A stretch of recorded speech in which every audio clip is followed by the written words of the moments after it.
We are at 11 o'clock and we are ready to start.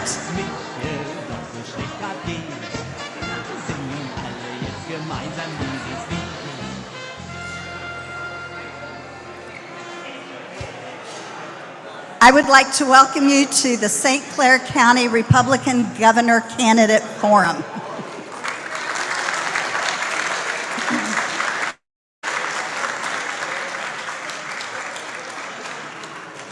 My name is Cheryl Matthews. I am the county chairman for the Republican Party. We are so glad that you are here. We invite you to look at the things on the table.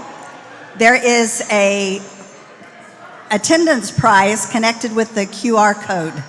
Please take your smartphone out, point your camera at it. Don't take a picture, just point your camera at it. It should have a yellow box around it. Click on that and it will take you to the site. Please fill this out so you can win an attendance prize.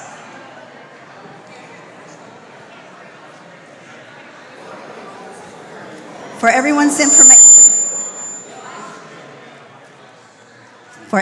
information, the bathrooms are back in that hallway.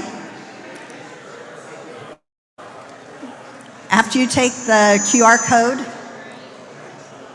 please turn your phone off or to silent so that there will be no interruptions during the forum. The candidates' literature, apparel, and signs will be available after the forum. It will be in the side room where the reception was. At 1 o'clock, when the forum is over, we encourage you to enjoy the buffet. It's $21. We will go in through this door and you'll have access to all of the candidate stuff. The buffet will be in there. I realize with these bench seats, it's kind of difficult, but if you would please stand for a prayer and the pledge.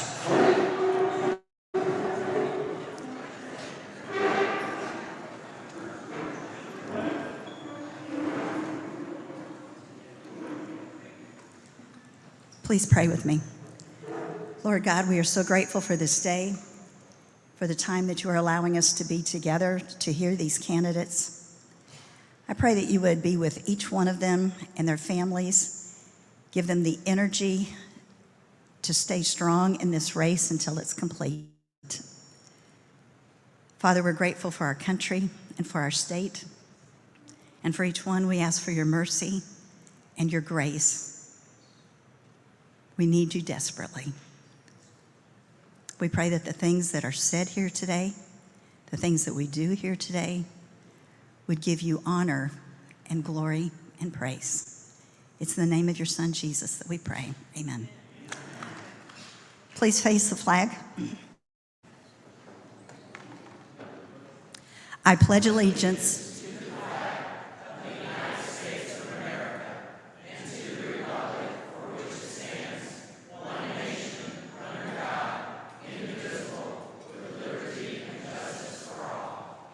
Thank you. You may be seated. We are thrilled that this year in St. Clair County, that when you go to the ballot in June, you will see that there are Republican candidates for 98% of the positions that will be on that ballot.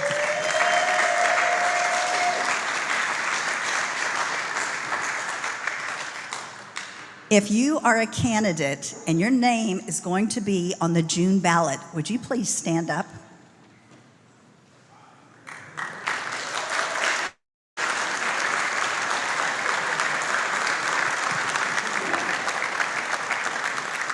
Please feel free to mingle and talk with these people after the forum because you will want to get to know them. For our moderator today, we have Annie Frey, and I am so glad that she is here.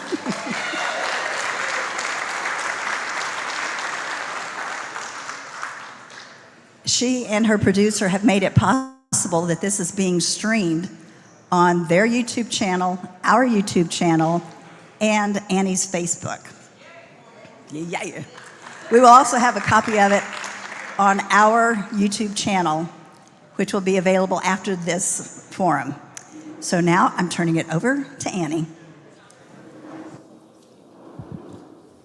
I'm going to use this little microphone here that I'm going to be asking questions from, seated right here. I just want to tell everybody it's so great to see a good turnout on a beautiful Saturday morning, because Illinois is absolutely worth it. And I'm familiar with these candidates. We are going to continue to have them on my show, which is on noon to 3 on St. Louis's home of conservative talk radio, the Fox News radio affiliate 97.1 FM Talk. I want you to know that it is my responsibility to keep both sides of the river informed on the very important things that are taking place in Illinois. In our media, often it gets overlooked, but not on our show, and not with the Annie Frey Show family, which you are a part of. I am honored to be a part of the St. Clair County Republicans event here today. This is fantastic. I hope we do more of them. A round of applause for the St. Clair County Republicans. But I'm in radio, so I do my business based in minutes and seconds, so let's get to the program. The candidates for tonight's event, seated up here on the stage, you guys can take your places. Darren Bailey, Gary Rabine, Paul Schimpf, Max Solomon, and Jesse Sullivan.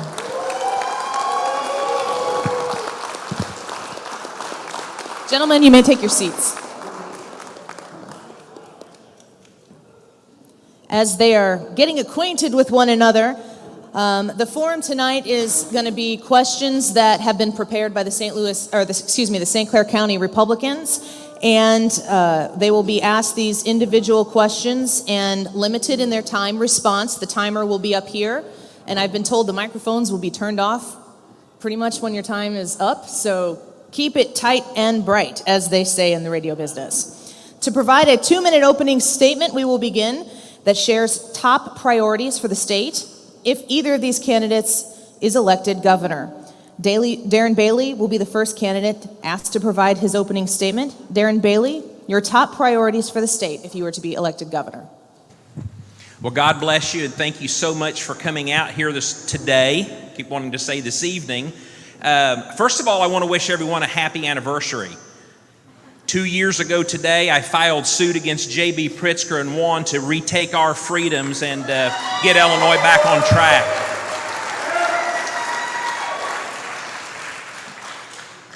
And even before then, when I served as a state representative, I think I've pretty well been standing for what our problems are here in Illinois. We're taxed entirely too much. Government has too much influence in our lives. Our streets are unsafe. We need more policemen on our streets. We need to defend instead of defund the men and women that serve and protect us. And our schools are a disaster because of a woke agenda that has hijacked it. So friends, as governor, we will be cleaning house. There will be many pink slips the first day in office, and there will be good men and women with backbone and fortitude and common sense that will begin the work of taking back Illinois and making sure that our children and grandchildren are able to stay here and flourish. God bless you. Thanks for coming out.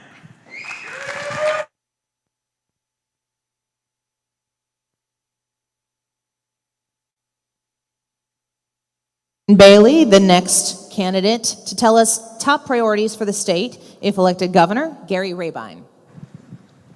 Thank you all for having us out here today. I appreciate being here. I'm Gary Rabine.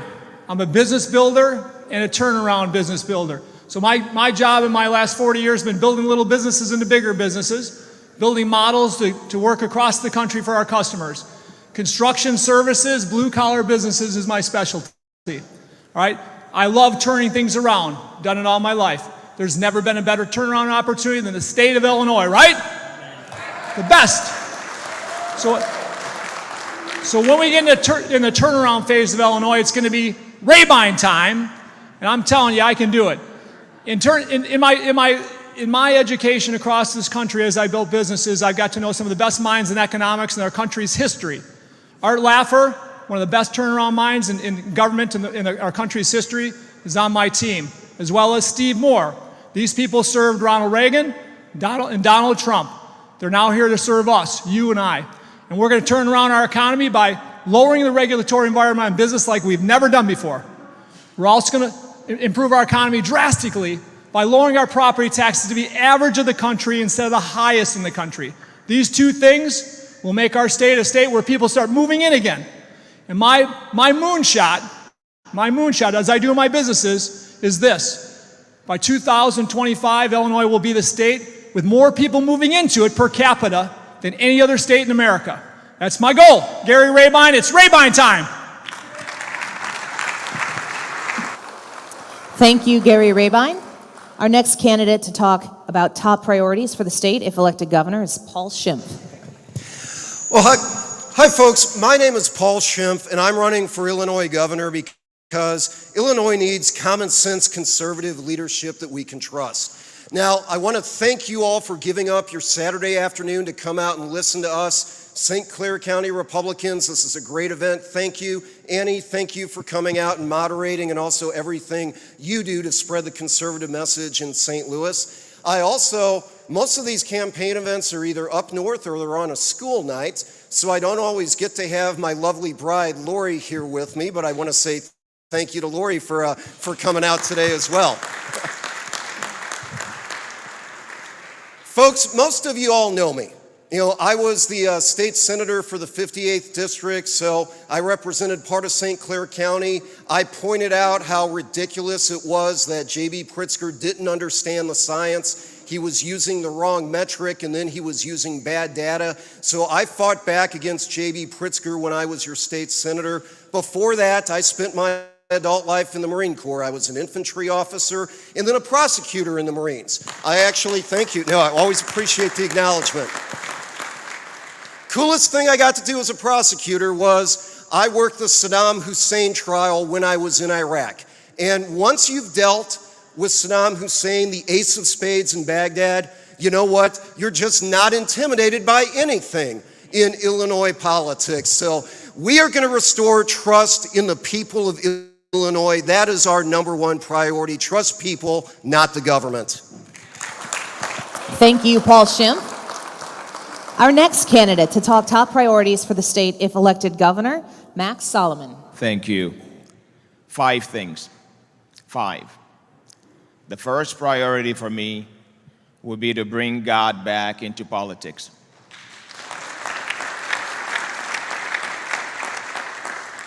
The second thing, fix our pension crisis.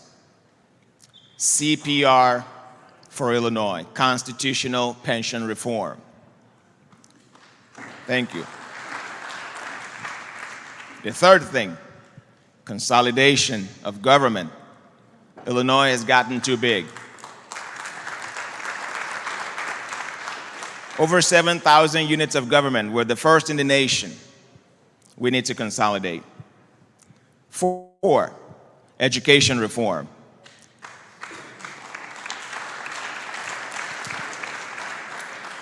It used to be that evil used to be subliminal.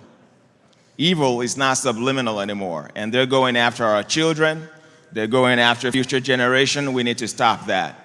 CRT, CSE's gotta go.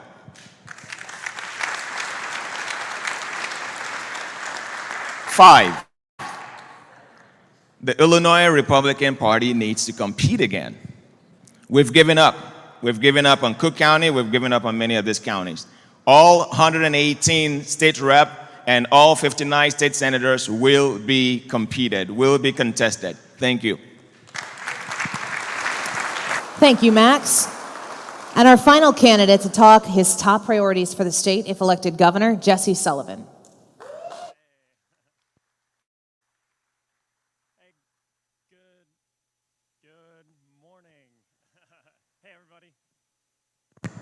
There we go. Hey, good morning, everybody. Hey, my name is Jesse Sullivan, and I believe we need less politicians in Illinois and more patriots.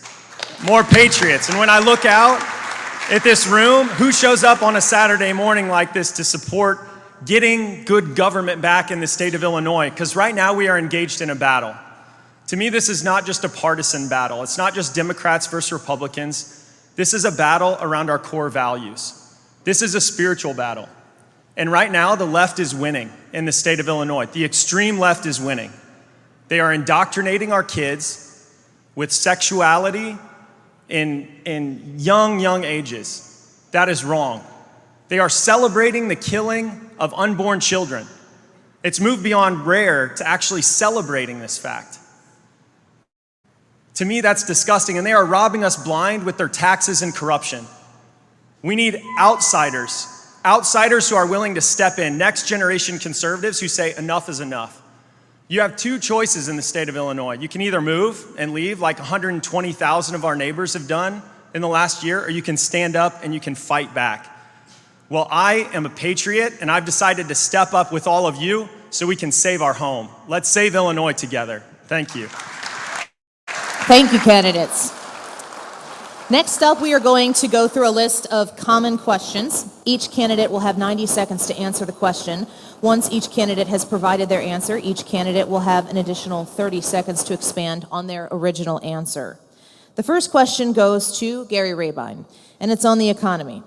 Our members are very concerned over the economy in the state of Illinois. They're feeling the negative impact of some of the nation's highest taxes, property, gas, of a bankrupt public pension system, and of record-breaking inflation that have all greatly increased our members' cost of living.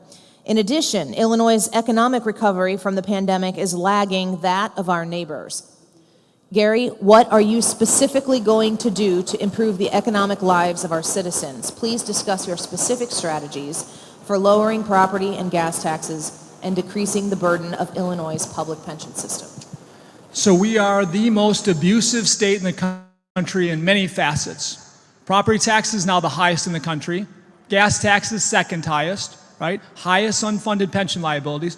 All these issues are because of corrupt politicians doing bad things to all of us. But there's a simple math and there's simple economics to solve this.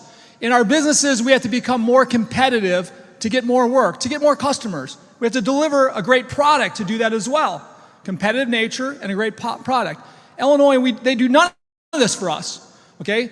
What the Laffer curve will tell us is we need to be competitive, just like in business. We need to lower our property tax to be the average of the country instead of the highest of the country. Regulatory environment also, average of the country on small business, not the highest. What we do in Illinois is we invite big companies to come here, big Fortune 500 companies to come here. We give them all the steroids they need to survive for a while. And then like Boeing, when the steroids run off, they're gone. We got to stop this. So my economics are Art Laffer. The Laffer curve is a very simple thing that any of us can learn very, very fast. In a relationship, if we treat somebody really bad, they're not going to be around very long. Illinois is an example of that. 122,000 people left last year. Over $7 billion of taxable income, a result of over $1 billion of taxes left us last year. All the marijuana in the world and the gambling casinos in the world aren't going to get that back. We're going to. There you go. Thank you, Gary Rabine. Next up is a question, 90 seconds to answer for Paul Schimpf, and it's on crime. Our members are frustrated with both Illinois' lack of support for law enforcement. Do that economy, and then I'll answer whatever you. Cheryl? Where's Cheryl? I'll get the same question. They all get that. Okay, go ahead. Yep. No, in response to the question about our economy in Illinois, how do we get it jump started? How do we make Illinois the state that we want our families to want to stay in, businesses to want to come to? There are a lot of different economic metrics that get tossed about. Gross domestic product, you hear about unemployment, but the one metric that is the most important is whether people are coming to Illinois or whether they're leaving Illinois. And unfortunately, Illinois is losing population, and we cannot solve any of our problems until we start gaining population. The thing that we need to think about, though, on how we turn Illinois around is it doesn't matter what we say up here. Unless we beat J.B. Pritzker, unless we give J.B. Pritzker his walking papers, we are not going to turn Illinois around. My running mate and I, Carolyn Schofield, have what we call a New Start for Illinois policy agenda. There are 3 things under the New Start for Illinois policy agenda that will improve our economy. We are going to have fundamental property tax reform so that people have security in their home values. They know that it's going to be more difficult for their taxes to go up. We are also going to make it much more difficult for the administrative agencies to have new administrative rules. And then lastly, we need to do away with the most predatory practice, charging tax on tax. Those will make people want to come back to Illinois. Thank you, Paul Schimpf. Max Solomon, what are you specifically going to do to improve the economic lives of our citizens? The first thing I'm going to do, remember when Pritzker became governor? The very first thing he did was increase taxes. Remember when we used to pay $100 for license plates, and then it went to $151? Fees increases. Taxes on gas. I'm going to stop that on day one. Refund that. Stop the bleeding. That's 1. 2, deregulation. Government has its hands in too many of our lives, in too many areas of our lives. If you're a professional, a small business owner, or you have a company or an industry, you would find that government has its hand in all areas of it, making it harder for the job provider and making them want to move out of Illinois. We're going to have to stop that. Deregulation of trades, deregulation of professions, deregulation of industries. And number 3, a moratorium, a freeze of property taxes. We're going to freeze it, we're going to set a moratorium, and we're going to fix how these taxes are calculated. And that's just 3 of those are the things that I'm going to do. Next up, Jesse Sullivan, your plan to improve the economic lives of Illinois citizens. Yeah, so anybody up on this stage is going to be a much better option than J.B. Pritzker. And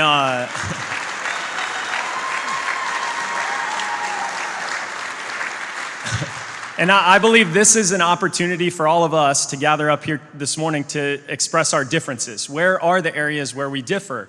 The economy is one area where I am the only one on this stage who has signed a taxpayer protection pledge.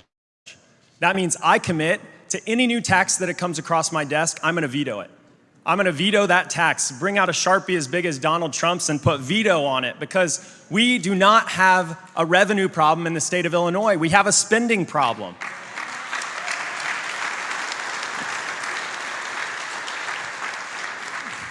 Also, with my background, we have others on the stage who have started and grown businesses in a single industry. I've had the opportunity to go to a really great business school, but then to start my own business to back other entrepreneurs in other industries. We need to create the industries of the future. We really need to not just stand against J.B. Pritzker. We need to create the jobs and industries of the future in Illinois. We need to lead. And if you look at my background on the economy and on creating businesses and growing jobs in Illinois, we have to compete. We have to compete against all these low-tax states. Well, I'm going to compete. I'm going to go out there and fight for the people of Illinois to get the jobs here in Illinois. Next up, Darren Bailey, your plan to improve the economic lives of Illinois citizens. Owners in this wonderful establishment, are you here with us today? Are you out here?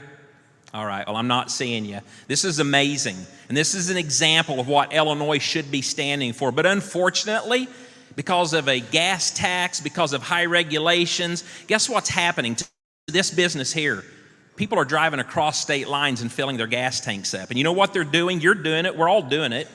They're eating out. They're shopping, and it's hurting our business. And you know, not only did a tyrant governor, J.B. Pritzker and his party do this, but we were sold out by our own people. So holding our own party accountable is a must, and repealing this gas tax. Tax freeze for me isn't good enough, friends. We have got to have tax breaks. And with a zero-based budget, those pink slips I talked about earlier, getting rid of the current directors and the agency heads and putting men and women in and letting them build the budgets back up, we can stand up here and listen to good stories all day long, but you need to have proof in the package. You need to put your money where your mouth is, and that's exactly what I've been doing for 4 years now. Not only running a farm efficiently all of my life, but coming to Springfield and pointing out the weakness and the travesty of destroying an economy and a state. And this must stop. We have to attract business. That attracts people. People pay taxes and support local business. Thank you, Darren. All right, now we're going to go to the next question. On crime, we're going to start with Paul Schimpf. Our members are frustrated with both Illinois' lack of support for law enforcement and Illinois' revolving door for criminals in the criminal justice system. These policies make our neighborhoods less safe and endanger our families. Paul Schimpf, what are you specifically going to do to make our families and our neighborhoods safer and to get criminals off of our streets? Please discuss your specific strategy for repealing Illinois' 2021 Safety Act. Would you like me to give Gary his 30-second rebuttal before I do the Safety Act question? Yeah, I guess so. Do you get to talk about the previous question that you went first on? Oh, really? Yep, go ahead and do the 30-second rebuttal. And then we'll get to the next question. Okay, so. Come on, George, you shut it off. We're used to sharing. We're not usually at fancy joints like this. Okay, so anyway, my rebuttal is this. I mean, we need somebody that's actually built hundreds and thousands. I've built over 1,500 jobs in the last 40 years. I've negotiated contracts all my life.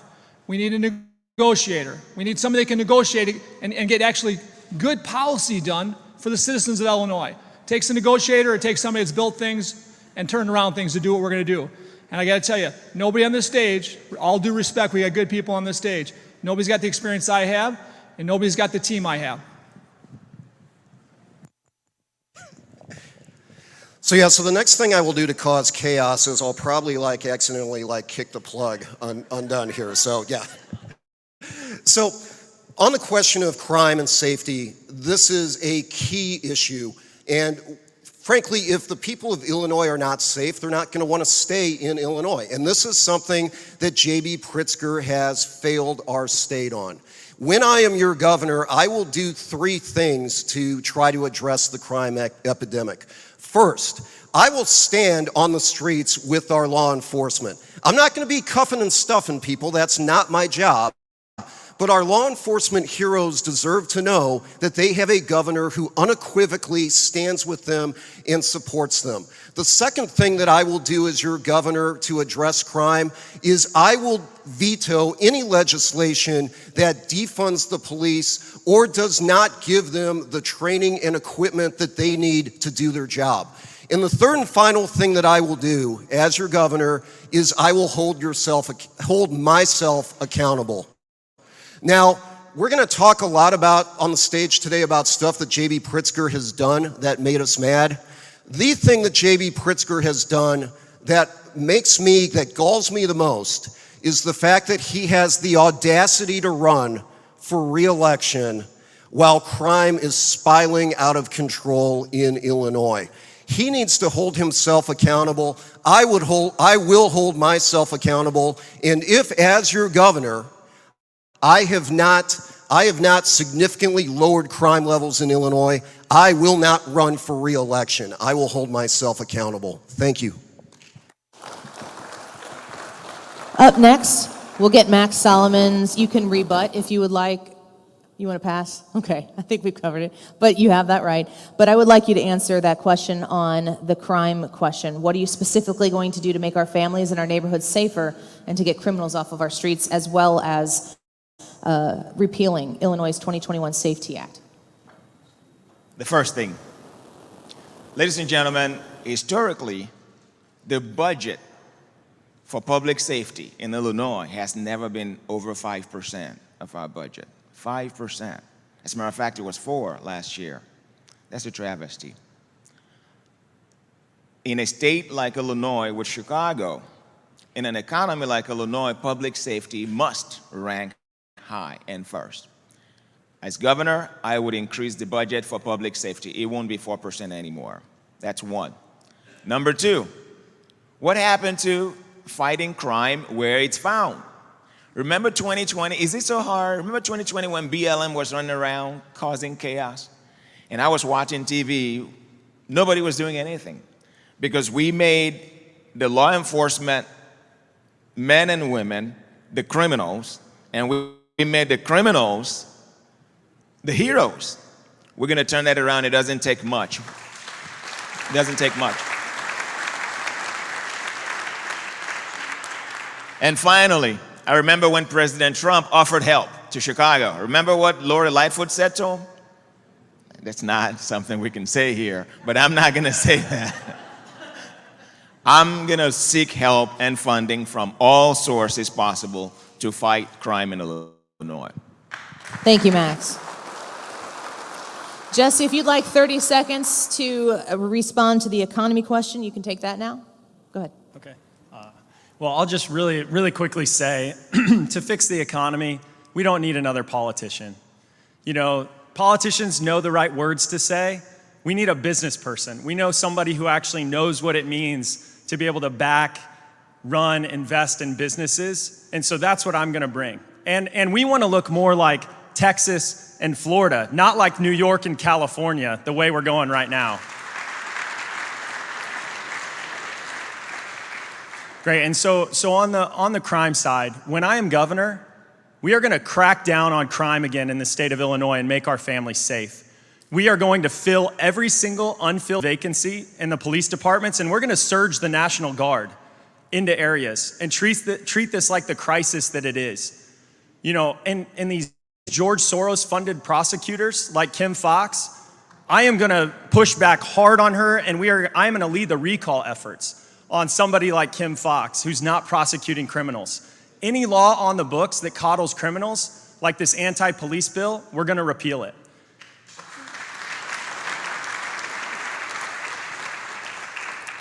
You know, we actually went together with law enforcement and came up with a crime plan. We put that together, and the most number of active sheriffs around the state are supporting me and endorsed me in this campaign. And there's a reason why, because I have background and experience. Over in Afghanistan, I was a civilian intelligence analyst, and my main job in Helmand Province was trying to help set up local police units, local police forces over there in a war zone.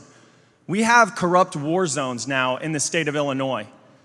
In law enforcement and sheriffs, I haven't asked for political endorsements, but whenever the sheriffs get behind me and say, this is the guy that at his core has protect and serve, that we trust to take on the crime issue, it gives me a great deal of joy and just respect to say we are going to take on crime and fight hard for the families of Illinois. Thank you. Up next, Darren Bailey, what are you specifically going to do to make our families and our neighbors safer, to get criminals off the streets? You can also take the 30 seconds ahead of time on the economy if you prefer.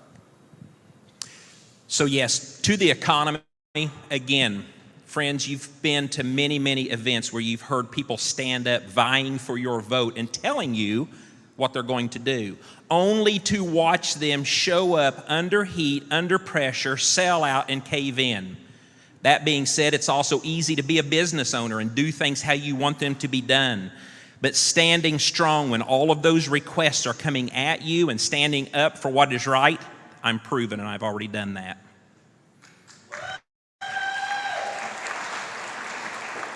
On crime, go ahead. Statistics prove that more police help curb crime, period. So that's number one. We've got to give the police, we've got to help our police force and law enforcement, not just on the streets, Department of Corrections and our prisons and everywhere where security is used. We've got to help them to believe that they have a governor who has their back, that they have a governor that is going to be available 24/7 from Springfield, not Chicago, and that having safe streets is the answer for people, to keep people in Illinois and to keep people from moving out of this state. Friends, the travesty that took place in Chicago about a year and a half ago is uncalled called for. As your governor, I would have been there myself, and I would have brought with me the Illinois National Guard and the Illinois State Police, and they would have stopped a lot of this nonsense that has since destroyed the economy in Chicago and caused many of the large stores and businesses to move out. We have got to protect our people. That is the number one role of government. Thank you. Thank you, Darren Bailey. Now, you've already given your 30-second rebuttal to the economy, right? So you're going to answer the crime question. We're speaking now with Gary Rabine. What are you specifically going to do to make our families and our neighborhoods safer, to get criminals off our streets, as well as a strategy to repeal Illinois' 2021 Safety Act? I won't sleep until HB 3653 is done and gone, number one. I also won't sleep until our state gets rid of our sanctuary state status.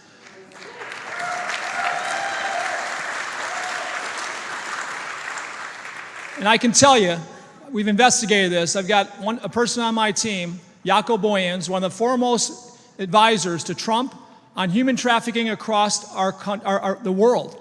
He was one of Trump's main advisors. Talked to him again today for a long period of time. But the state of Illinois has the worst human traffic, as well as the worst drug trafficking in America today. We have to stop that. We can't be a civilized state with that. The other thing is we're losing police, as we all know. Per capita, we've lost more police than any state in the country for many reasons. We're not respecting them. We're holding them accountable for things they shouldn't be held accountable for. And we're letting criminals go crazy. I'll stand up for police just like I stood up for small business. When I fought Biden against the vaccine mandate, in October I filed a lawsuit against Biden with 5 other CEOs. We won on January 14th to free every working American not to have to take a vaccine that they didn't want to take. A major lawsuit for 80 million working Americans nobody else would stand up for but myself and these few characters. Thank you. Thank you, Gary Rabine. Now we're going to do a 30-second response to that question only. We'll start with you, Paul Schimpf. We're on the crime question now, still Yep. 30-second response? 30-second follow-up. Folks, you can't do anything about crime in Illinois unless you defeat J.B. Pritzker first. You have to beat J.B. Pritzker first. J.B. Pritzker is vulnerable on the crime issue. I talked about that. I have the background as a prosecutor that nobody else does to take advantage of that vulnerability. Thank you. Next, Solomon, 30-second follow-up. Ladies and gentlemen, I believe in deterrence. Here's what I would like to do for you as far as crime. How about you are able to carry your own weapon without regulation?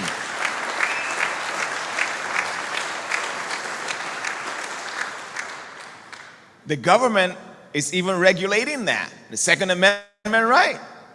We're going to deregulate your Second Amendment right. You're going to be able to carry.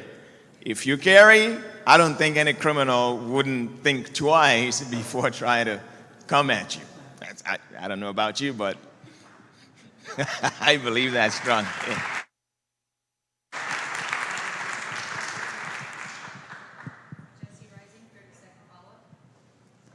Yeah, so I trust the police, and they trust me to actually step up and protect our citizens again.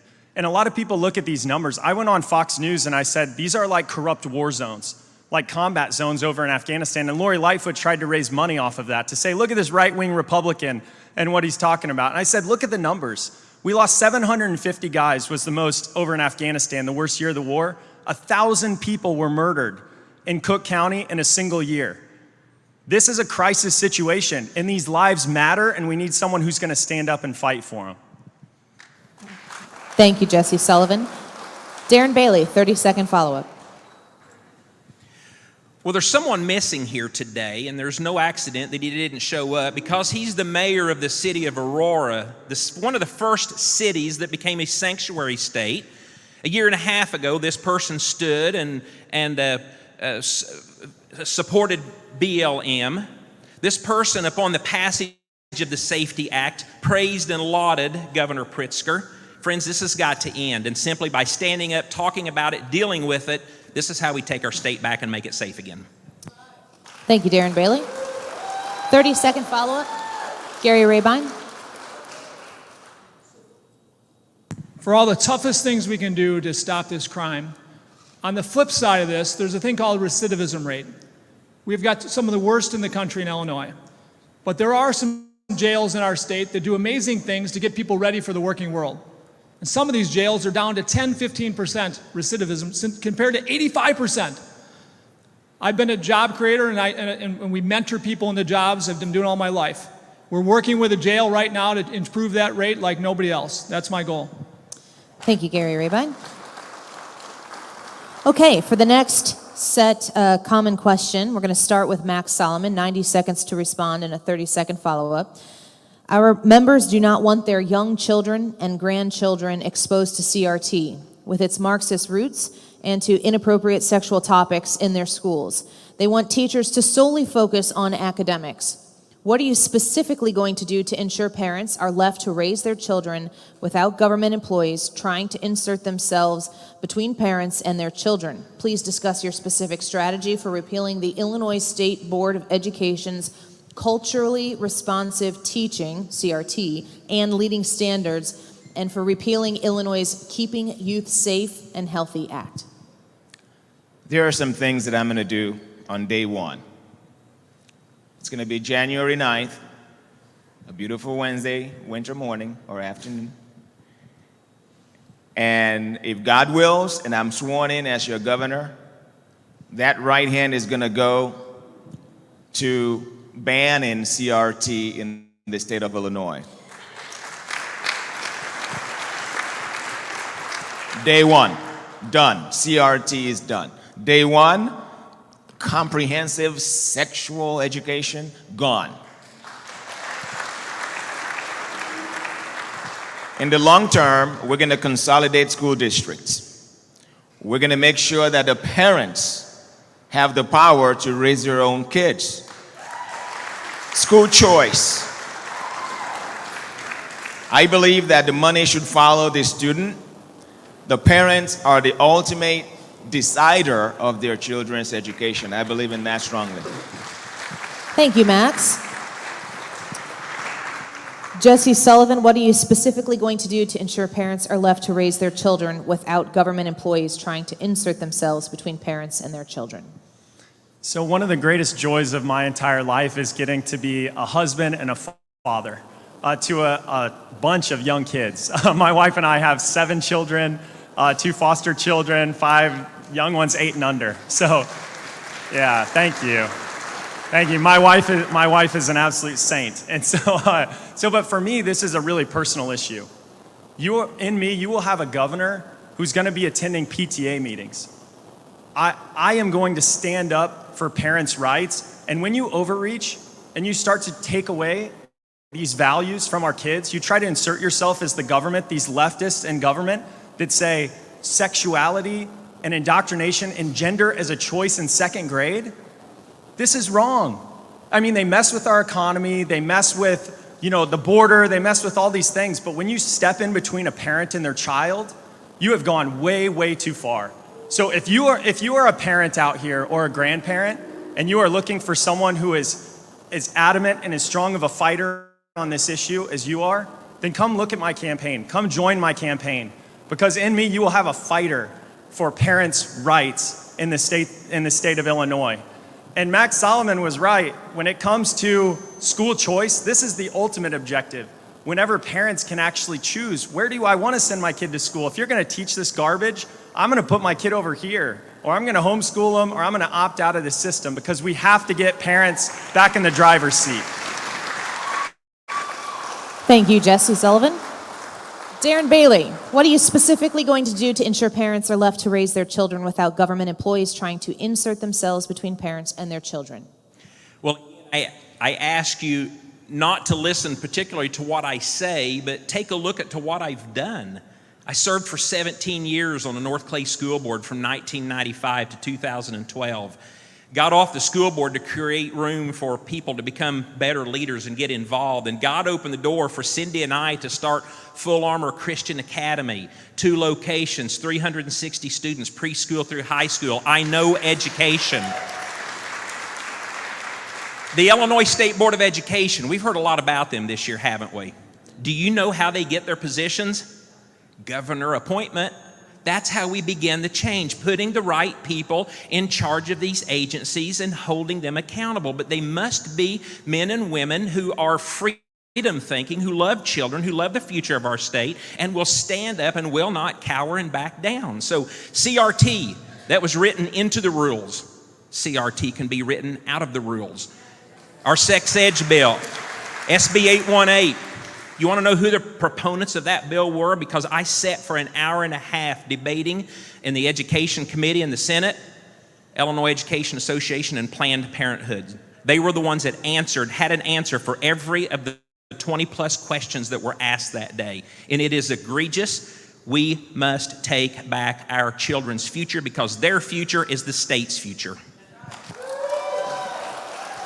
Thank you, Darren Bailey. Gary Rabine. What will you do to ensure parents are left to raise their children without government employees trying to insert themselves between parents and their children? So I've got 4 reasons I'm running. And the first 3 are Lincoln, Sienna, and Raphael. These little people are my grandkids. My daughter is not putting them in school. She's homeschooling these kids, right? Which she'll be an amazing homeschool mother. But that's not what we should be expecting in our state of Illinois. We need to look at our kids and say, no matter what color you are, there's no advantages from one to the other. When I look at my nephews and nieces, which are black, Hispanic, and white, I'll never allow my black nephews and nieces to think that they're victims. That's what we're teaching these kids. My Hispanic nephews and nieces the same. Or my white nephews and nieces to tell them that they're the reason for the problems, right? This is sickening. This is a Marxist movement like no other we've ever seen in our country. And we need to stop it. So critical race theory is unacceptable, of course. Sexual education for our kids, graphic sexual education that we see in our schools today, by any sheriff standard, my friends in law enforcement will tell you, 3 years ago, they would look for who put those books in these libraries, and they would arrest them. They would arrest them for child pornography. And today it's just normal, it's okay because of these crazy people that are doing this to us. So I'm going to fight hard against all this stuff. I want this state to be the state my grandkids can grow up in and be proud of and grow up with a normal education. So we're going to fight hard. Thank you, Gary. Paul Schimpf. What will you do to ensure parents are left to raise their children without government employees trying to insert themselves between parents and their children? You cannot protect the rights of parents in Illinois unless you defeat J.B. Pritzker first. That's the first step in protecting parents' rights. Now, what do I mean by parents' rights? When I talk about parents' rights, I mean that it should be parents, not the government, that determine their kids' education, health care, and maturity into adulthood. Our campaign put out an Illinois Parents' Bill of Rights proposal back in June of 2021, 11 months ago. At the time, nobody else was talking about parents' rights. Then we had this election in Virginia. That became a big issue, and now all of a sudden, everybody wants to talk about parents' rights, and that's a great thing. Because you know what, folks? This election is bigger than any candidate or any campaign, and parents' rights is the issue that is going to allow us to defeat J.B. Pritzker, because the right of parents to make decisions about their kids' education, healthcare, and maturity into adulthood, that is not a Republican value, that is an American value. In our New Start for Illinois, has 2 provisions about parents' rights in it. It has a constitutional amendment, SJRCA 12, that frankly every sitting Republican ought to be a co-sponsor of. I'm shocked that they're not. And we also have curriculum transparency. Thank you. Paul Schimpf, thank you. Max Solomon, 30-second follow-up. Boys are going to go to boys' bathroom.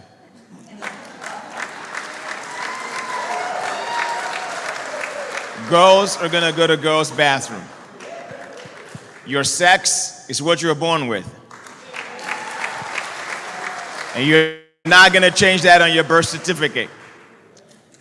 And your teenage daughter is not going to get an abortion without your knowledge. As a matter of fact, I'm hoping and praying that Roe v. Wade gets overturned because Illinois is going to be a pro-life state. No abortion.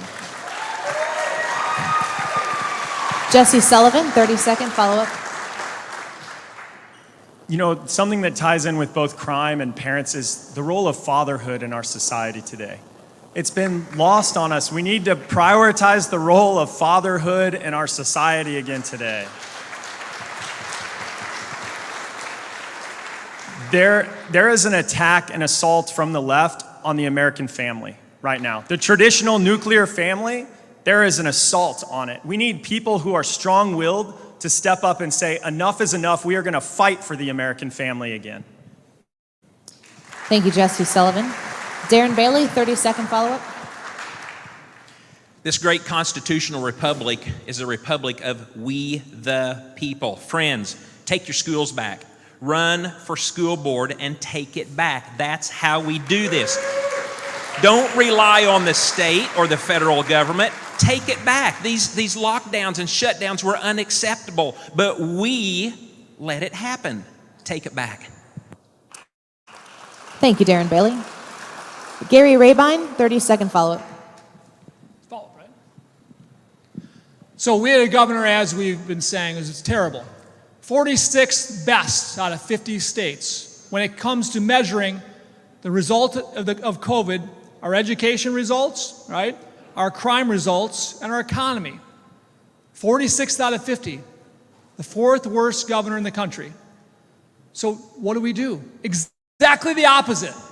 Keep businesses open, keep schools open, keep churches open in the future. Last follow-up, Paul Schimpf, 30 seconds. If you want to do something to empower parents, it starts by removing J.B. Pritzker. But how are you going to defeat J.B. Pritzker?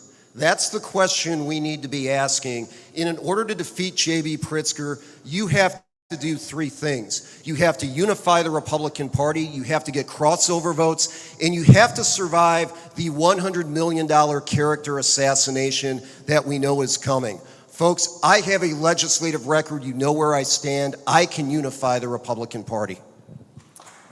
Thank you, Paul Schimpf. On to our next question. The first response, 90-second response, will be by Jesse Sullivan, and it's on the right to life. Our members respect the sanctity of life. They're sickened by J.B. Pritzker's attempt to make Illinois the abortion tourism capital of the Midwest. They're also angered by the left's continued attack on our institution simply because they don't get their way, as evidenced by their recent leak of a draft Supreme Court decision related to Roe v. Wade. What are you specifically going to do to protect the lives of unborn children? Please discuss your specific strategy for reversing the repeal of Illinois' abortion law of 1975, Illinois' Partial Birth Abortion Act, and Illinois' Parental Notice of Abortion Act of 1995. Jesse Sullivan. Can we just get a big round of applause for this overturning of Roe v. Wade that might be coming?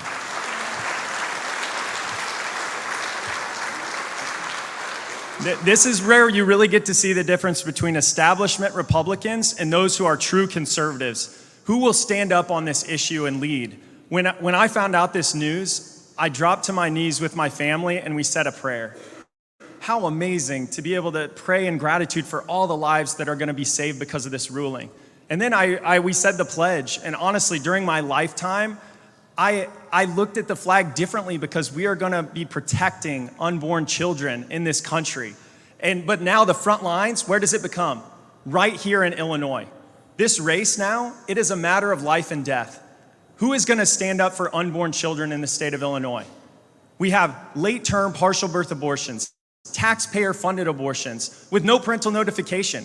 It's J.B. Pritzker's economic development plan to try to bring people into Illinois, the oasis of abortions. This is wrong. It is immoral. This is not just a political issue. This is a moral faith issue. This is a life issue, and we are pro-life. We need people who are going to stand strongly for this issue. I don't just have a voting record. I have a life record. My wife and I, even with all these young kids in our home, decided we needed to foster, to take in a young teen mom who is making this decision, because we want to live the values, not just talk about the values. And so we are a pro-life state, and as your governor, I will be the most pro-life governor the state of Illinois has ever had. Darren Bailey, 90 seconds to tell us how you specifically intend to protect the lives of unborn children. Well, I am the only Republican candidate standing before you in period who has earned the endorsements of all of the major pro-life and pro-family organizations in Illinois. And again, don't just listen, take a look. And take a look at my record for the last 4 years. And prior to that, when Cindy and I stood and went with groups and stood outside and prayed for those young people going into the Planned Parenthood facilities across the state. Friends, 40,000+ abortions taking place in the state of Illinois every year. We don't know for sure because now it's a medical procedure and we're paying for every one of them. That will end because it must end. Parental notice will end.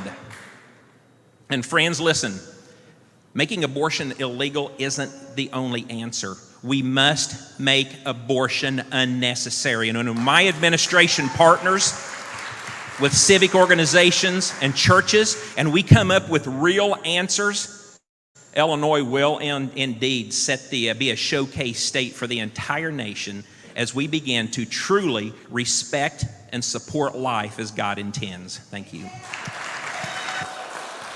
Thank you, Darren Bailey. Gary Rabine, how do you specifically intend to protect the lives of the unborn children in the state of Illinois? Yeah, thank God for what's happened over the last month, because it's going to be a great day in Illinois when this really gets overturned totally. I got to tell you though, we can talk about this all day long. I'm the only candidate of the top 4 candidates that did not vote for Obama. Obama, the guy that gave us after birth abortions. Okay, I looked this guy up when he was running. I knew this was not the guy I could vote for when he did this. Okay, it was a big mistake by anybody that voted for this guy, just for that fact alone. Okay, I'm an adopted family. We adopt our 4th child. We've helped many people adopt. We believe that adoption is a solution, and educating kids on how to get in how to be adoptive parents. Because I got to tell you, Illinois is one of the worst states in the country to adopt a child, and our country is one of the worst countries. That's why so many people like us went outside our country even, right? But when we look at our state, again, we are the abortion capital of the country. We have to change that, and we have the opportunity like never before to do that. To think of after-term abortions that go on today, how sick is this? To think of third-term abortions, how evil is that? And now that we don't allow a daughter, a 12, 13, 14-year-old girl, to even notify their parents, how great is that for these evil human traffickers that are coming through our state with pregnant girls, getting their babies aborted without a parent in the life? It's sickening, and we have to stop it all. I'm coming after it hard, I guarantee it. Thank you, Gary Rabine. Paul Schimpf, specifically, what are you going to do to protect the lives of unborn children? You cannot do anything to promote a culture of life in Illinois unless you defeat J.B. Pritzker. So the first part of the plan is you have to defeat J.B. Pritzker. And the way that we're doing that is we are running on the issues that unite Illinoisans. So, Darren, great on you that you got those pro-life endorsements. Those are good people, but they're endorsing you because you're focusing on those issues. I'm pro-life. I got a 100% voting record, and those groups worked against me when I ran for Illinois State Senate. They said, they didn't support me then, but they found out I had a 100% pro-life voting record when I was a state senator. So you can't do anything to promote a culture of life unless you run on issues that are going to unify the state of Illinois and win this election and defeat J.B. Pritzker. Right now in Illinois, you can have taxpayer-funded abortion up until the moment of live birth for any reason, no matter how heinous. And I, as your governor, will sign any legislation that moves us closer to the mainstream. But I have a 100% pro-life voting record, and I have never voted for any presidential candidate that was pro-abortion. Others have. Paul Schimpf, thank you. Max Solomon, specifically, what will you do to protect the lives of unborn children? Ladies and gentlemen, my name is Max Solomon. I'm Christian, conservative, Republican, in that order. I'm an attorney licensed in Illinois and Indiana, and I'm an ordained minister. And personally, I don't think my life started at conception. I think my life started Jeremiah 1:5 when God said, "Before you were formed, I knew you." I am probably the most conservative when it comes to life issues on this stage because I believe strongly that the question of when life started is just for us to know when to kill life. If we believe that life started before conception, then we will honor life. And that's what I bring to the table as your governor, if God wills. Not a dollar, not a cent of Illinois taxpayers' money is going to go towards abortion under my administration.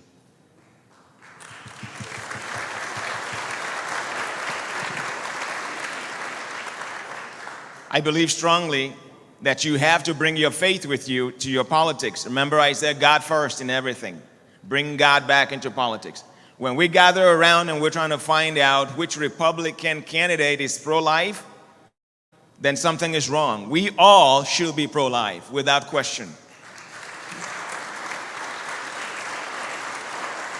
And you shouldn't be going around looking for a pro-life candidate. That should come standard. It's like 4 tires on your car. Jesse Sullivan, 30-second follow-up. You know, at the beginning when I said we are in this great battle between these core values, I think the biggest reason why we are losing right now is because everyone buys into this idea of the separation of church and state. They have a misunderstanding of it. The reason for that was so that government could not encroach on our religion, like shutting down our churches the way they did during COVID. And so what we actually need are somebody who's going to say, no, our faith values can insert themselves into government. They're supposed to, and God belongs back at the center of our politics. Darren Bailey, would you like a 30-second follow-up? Oh, I would. One of the problems that the Illinois Republican Party finds is that we are in the super minority. We are in the super minority because our leadership can't tell the truth and they compromise our values every day. You just witnessed that in this last round of questions, friends, okay? I don't know who all voted for Obama up here, but it sure as heck wasn't me. And to compromise life, I will never compromise life. Gary Rabine, 30-second follow-up. So my fourth reason for running is my wife. My wife of 35 years passed away 18 months ago. She was a champion of life. She taught me why it was so important when I was 19 years old.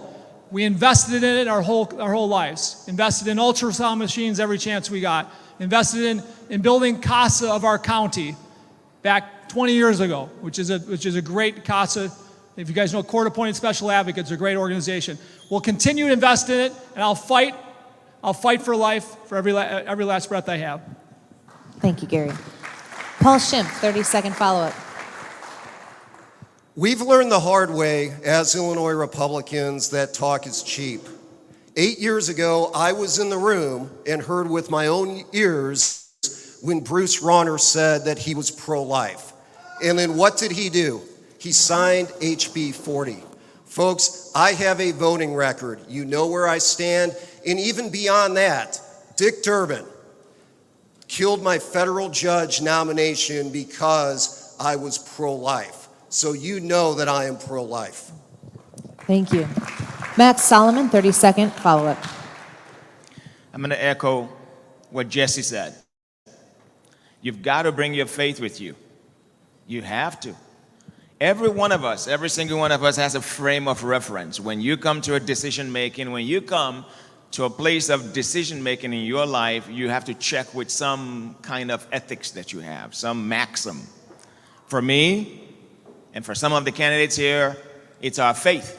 So there's no way you can separate our faith from our politics. It's impossible. So for me, I bring my faith with me, and you would have a champion for life. Jesse Sullivan, 30-second follow-up. Did you? I think I did. You already did it? Okay. Yeah, I'm good. Let's go to our next question, an important one on the Second Amendment. We're going to start with Darren Bailey. Our members expect no infringement on their Second Amendment rights. What are you specifically going to do to protect the Second Amendment rights of Illinois citizens? Please discuss your specific strategy for repealing Illinois' firearm owners' identification requirement, known as FOID. Well, I've got 6 of these pins left with me, so the first 6 people that come afterwards and ask for it, I will give you my Avoid the FOID button that's been around ever since I was elected as a state representative. Again, take a look at the proof. Do your research. An informed voter is what's going to take back Illinois this fall in November. The first thing that I did as elected as a state representative when I came in with Governor Pritzker and the super minority in Springfield, I conducted Second Amendment town halls in every one of my 9 counties in the 109th district. I put myself, my senator, the sheriff, and the state's attorney up in front of people, and we had hundreds of people at every event, and they explained what they would do to an otherwise law-abiding citizen if the government ever came out and tried to take your weapons away from you, friends. And I stood up at every one of those meetings, and I swore and promised I will die on my front porch before anyone ever comes and infringes on my rights. And friends, we must get rid of the FOID card. It serves no purpose. The background Federal Firearms Act that can be on our driver's license is all we need. And in a way to enforce that, again, agency directors. The director of the Illinois State Police is the reason that we have had such a backlog for the last 2 years. Never again. Get rid of it. Thank you, Darren Bailey. Gary Rabine, what will you specifically do to protect the Second Amendment rights of Illinois citizens? So avoid the FOID is a no-brainer, okay? We're one of the only states in the country that have it today. It's ridiculous, all right? My life and around guns has been educated on the safety of guns as a young man, shooting guns at 10 years old on, pistols in my 20s and here on. We got a lot of guns, but my love for guns and my passion for constitutional carry came only 10 years ago. My father, when it comes to actually the reason behind it, my father, before you could carry legally, came up from Florida. He was here for a couple weeks, and he found it okay to keep his gun on him, actually, illegally, all right? He was driving down the road. A woman was bleeding, trying to wave over traffic. She'd been stabbed 7 times in the midsection. My dad pulled over.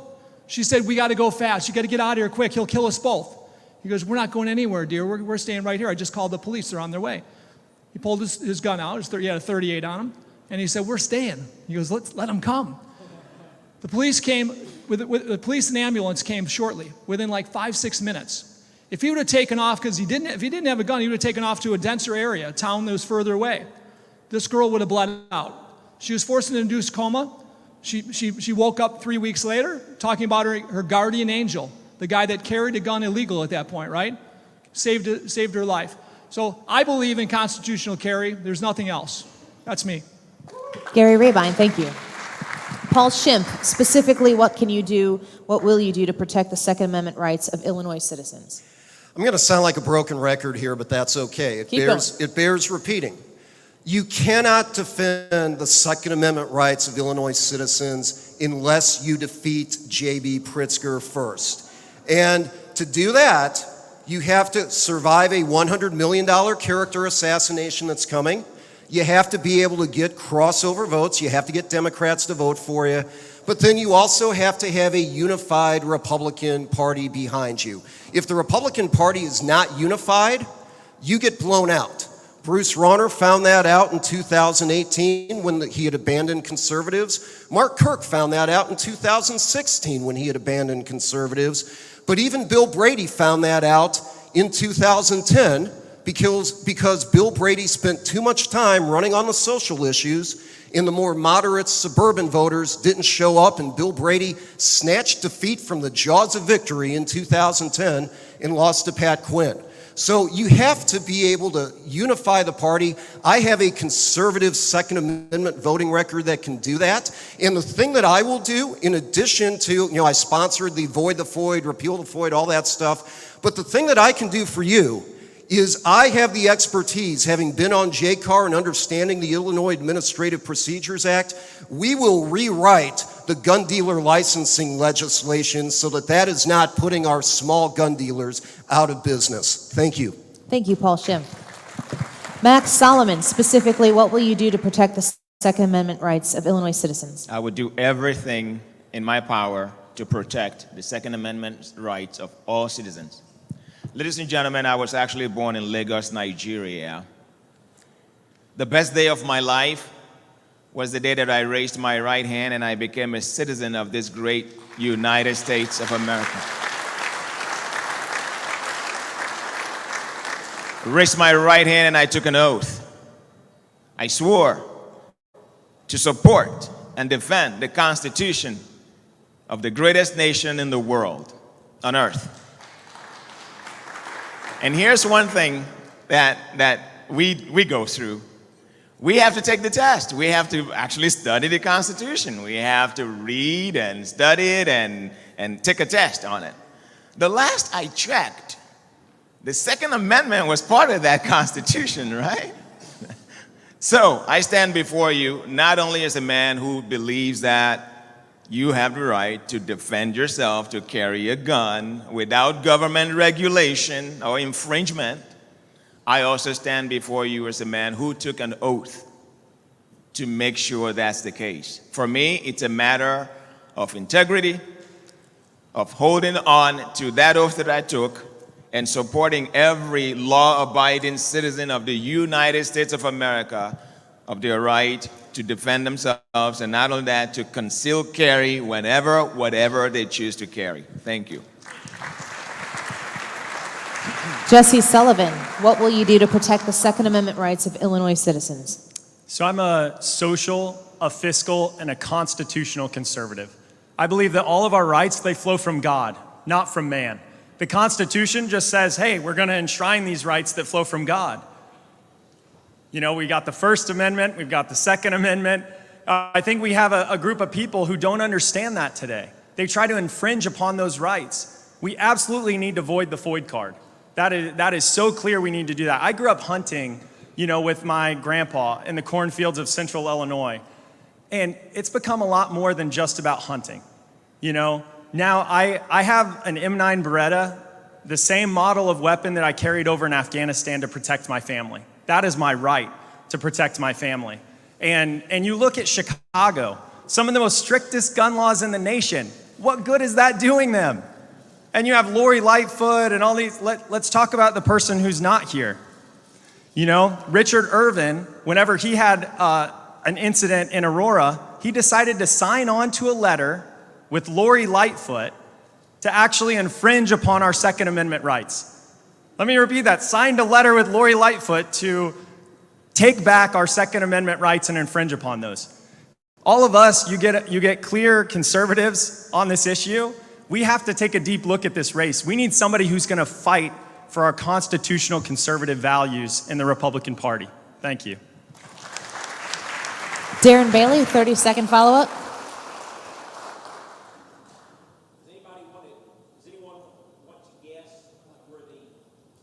Yep, that's my fault. Does anyone want to guess where the highest purchase of guns are taking place and by what people group in the state of Illinois? Suburban women. Right now, suburban women. And those same gun dealers are under attack because Governor Pritzker's henchmen that are coming in there are threatening to take away their license. And that must end. It's all about people. The Second Amendment protects the First. Thank you, Darren Bailey. Gary Rabine, 30-second follow-up.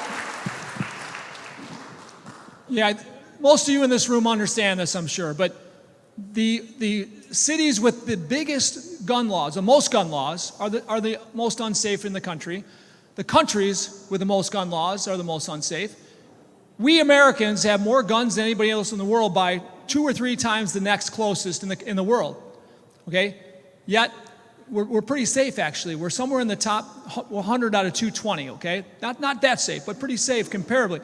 Take away those safe cities like Chicago, take away the 5 cities that call themselves the safest, all right?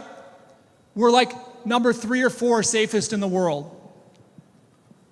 Thank you. Paul Schimpf, 30-second follow-up. More gun control laws simply are not going to work.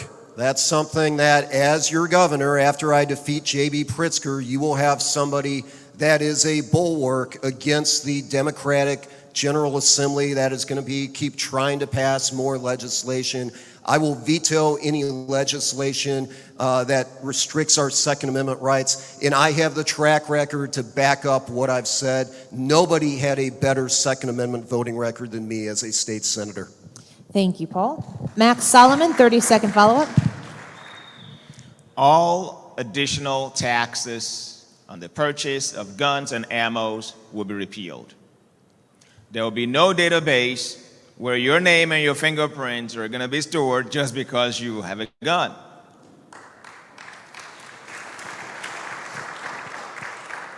And finally, folks, I take this seriously.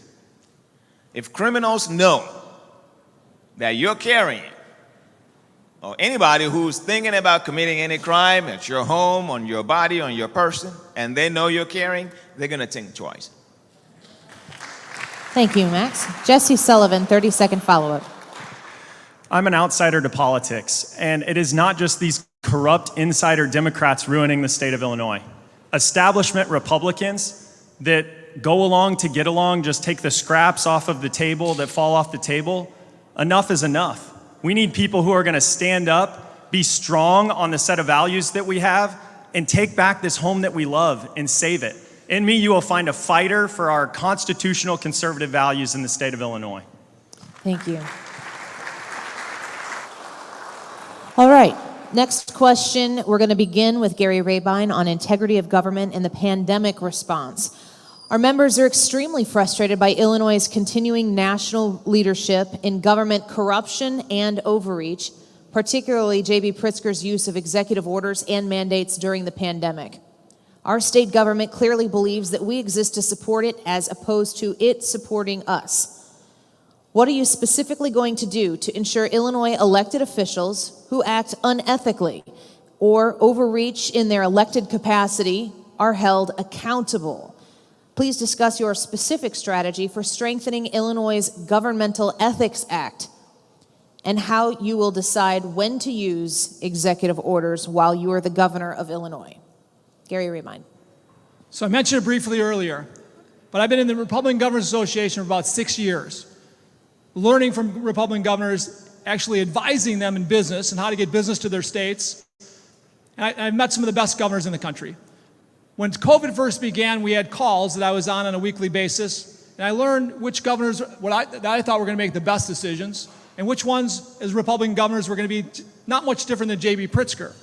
And we saw it across the country. We saw DeSantis with all the guts in the world to keep their businesses open, schools open, churches open. We saw Kristi Noem, similar. Kim Reynolds, somewhere in the middle, pretty great performance. This governor was the worst. So for me, when you look at the measurements, the data after the fact, about a month ago, a report came out, measured 4 things. It measured education, it measured violence, it measured economy, and it measured health, death and health of the state. We were average on health and death, average. But we were at the bottom, number 1 worst when it came to violence. We were number 1 or 2 when it came to economy. And when it came to education, one of the worst as well, right? All because one dictator decided that he could make the rules, not caring about what real science meant. But I'll keep businesses open always, churches open always, I'll keep schools open always. Any good leader knows that that's the Constitution would demand that of us. Thank you. Paul Schimpf. On government corruption, overreach, executive orders, how will you ensure that Illinois elected officials who act unethically and overreach in their elected capacity are held accountable? Folks, say it with me. The first step in ending government overreach is defeating J.B. Pritzker. That is the first thing that has to happen. Folks, I was your state senator for the Metro East. I was on the record talking about everything that J.B. Pritzker was doing wrong. His handling of the pandemic response was a catastrophic failure, whether it was using the wrong metrics, whether it was governing by executive order, whether it was not even being willing to submit to administrative oversight, legislative oversight. We could have prevented so much damage and death if J.B. Pritzker had simply led and been willing to ask for legislative oversight. We might have been able to save lives in the LaSalle Veterans Home when they were using the wrong kind of hand sanitizer. We had businesses shut down because we had grossly incompetent data used right here in the Metro East. I wrote an op-ed on that. I sent letters. I did interviews. Kelsey from the B&D is here. We talked about that. She's embarrassed. I made a member of the media blush. Well, but folks, J.B. Pritzker was a catastrophic failure, and I would handle things completely different because I believe that government that governs best governs least. We need to give individuals their freedom. Thank you. Max Solomon, government corruption, overreach, executive orders. How will you hold elected officials accountable? Accountability, first we have to elect a strong attorney general, a Republican, please. An attorney general works for you and I in the state of Illinois, and they can independently prosecute any government official or anyone in the state of Illinois when they violate the law. As far as the pandemic, ladies and gentlemen, I don't think anyone here loves me more than I do myself except God, right? And I don't think I need to tell you to wash your hands or create a mandate for you to wash your hands after you use the toilet. I don't think so. With or without the pandemic, I'm going to trust you to make the best choice and judgment for yourself.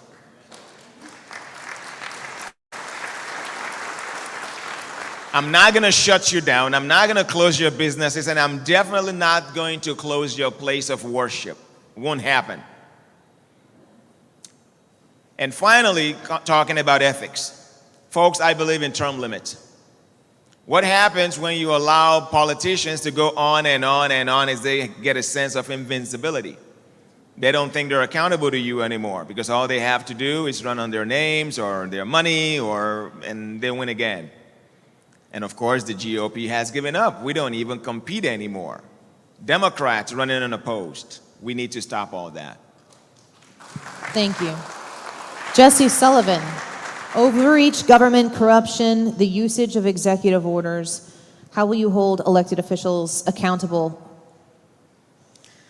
Thomas Jefferson said, a government that's big enough to do everything for you is a government big enough to take everything from you. Yeah, that's what we have right now. Right now in the state of Illinois, we have government overreach into every area of our lives. On day one, in the vaccine mandates, in the mask mandates, we know Pritzker is going to try to bring them back the first sign he can. I'm a central Illinois guy. I've had to live my whole life where I feel like, man, these politicians, especially the ones up around Chicago, feel like they get to control the entire rest of the state. It is infuriating, their values that they try to impose on us. We need local control. We need to actually decentralize authority, give it back to trusting the people of Illinois again. If you want to know my political philosophy in a single line, take government away from these corrupt insider politicians and give it back to the people of Illinois. And I ask myself, what allowed Ron DeSantis to lead so well during this crisis when everyone else was a weak leader? He was rooted in a set of values, liberty and freedom. And he said, no, you are not going to infringe upon our liberty and freedom. I'm going to lead with those values in mind. So we need a strong leader that is rooted in a set of values. For me, it's my Christian faith. I have an iron will rooted in my Christian faith and this Constitution that we love, and that is the way that I will lead as your governor. Thank you. Darren Bailey, when it comes to government corruption, government overreach, the usage of executive orders, what will you specifically do to ensure accountability? Well, some people wrote letters, some people made phone calls. I stood up and did something. I sued Governor Pritzker 1 year ago today to stop this nonsense. I went to the House Republican leadership. I went to the Senate Republican leadership. I went to the Illinois State Republican leadership with this idea. I'm not a lawyer. I am a farmer. All three of those organizations sat paralyzed. But there was something right here that speaks of freedom, that this is not right. This cannot happen again. So we sued, we won, and then the journey began, going around throughout the state. At that time, as a state representative coming into the Senate, mostly Southern Illinois, telling schools, stay open, churches, open up, businesses, open your doors. This man can't do what he says he can do. And that's why many places were able to open and not take as big of a hit as some people did who chose to close. So term limits, being elected into the House and the Senate, I've term limited myself for 10 years. I believe in state and federal levels there should be term limits, because otherwise you begin to build war chests that protect you and allow you to tell lies about other people. Imagine that. So friends, this must be stopped. We must root out evil. And I do that every day. I stand every day on my Facebook page giving you an update, calling the bad actors out, telling you what your options are, and that's exactly how I will govern. Thank you. And now for 30-second follow-ups, Gary Rabine, you first. What is this? This is the follow-up? Follow-up, 30 seconds. Yeah, so big government ruins all good things, as we see in our countries and in our state. All right? We need to fight, always fight for freedom, fight for the Constitution. Darren, God bless Darren, fought for his one mask for himself. I fought for over 80 million people in our country. 80 million people free of vaccines today because of our fight. And we need to fight, as Darren did, as I did. But not many people have the guts to do it because big government comes down on you when you do it. Thank you. Paul Schimpf, 30-second follow-up. Darren, when J.B. Pritzker said that you had blood on your hands after you filed the lawsuit, I was very vocal in your defense. I said people need to have the rights to have exercise their constitutional rights. So I good on you for doing that. But you did not win that case. You won at the county level. The Illinois Supreme Court got involved, took the case away, gave it to Judge Grishow, and you lost. And folks, you don't have to take my word for that. Tom DeVore, in his speeches, says you lost that case. So we've got to try to, we can't stretch stuff if we're going to win. Max Solomon, 30-second follow-up. I'm not vaxxed.